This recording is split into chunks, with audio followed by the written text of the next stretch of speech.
Hi, I'm Michael Boyajian, and I'm going to do a book reading from my brand new book. Just got published in the Kindle format yesterday, and it's in the process of being published in paperback and hardcover over the course of today and tomorrow, Saturday, August 6, 2022. The name of the book is Our Side of Paradise, The Magical Love Garden, and basically it's about my late wife and my love for gardening. For me, it went back to houseplants in the late 70s, and for Jerry, it was the same thing. When we lived in the city, her dream was that we could lift our apartment up and drop it on a plot of land so that she could have a garden.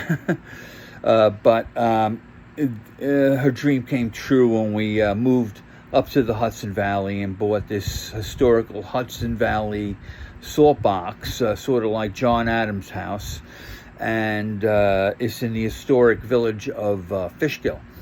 And we have a quarter acre, and we went right to work and designed a beautiful garden out of it. We built completely on the previous owners and just took it to another level. And part of the reason we were able to do this, people say, well, how did you know how to do this? Well, we've been to a lot of gardens, Brooklyn Botanic Gardens, New York Botanical Gardens, Kew Gardens in London, the Tuileries in Paris, Boboli in Florence, the San Francisco Japanese Tea Garden. I could go on, but you get the idea. And also the estates in the Hudson Valley, with their individual gardens. But what I want to do today is basically just do a reading from the book. And again, it's divided into 5 chapters. And the first chapter is sort of like the pre-season, where you're going from winter towards spring. It's just on the cusp of both. The following chapter naturally is spring, followed by summer, followed by fall. And the last chapter is winter. But let's read from the beginning chapter, which is Signs of Spring. I mentioned garden and houseplant books because they are a great way to satisfy your yearning to race out of your stuffy home that you wintered in. The books will hold you over until you can get into your garden, which for me and Jerry is early March.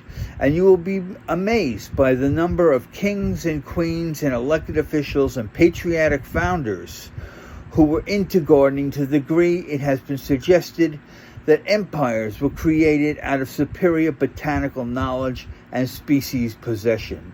Some of these great gardeners included the likes of Queen Elizabeth I, and most of her ministers who competed against each other to create magnificent gardens that would be viewed favorably by their queen.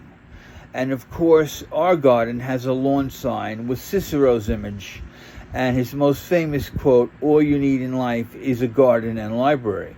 If only he had adhered strictly to his own belief and avoided political involvement in the Roman civil wars, he might have lived well into his golden years instead of being executed by his rival, the Roman party boy, Mark Antony.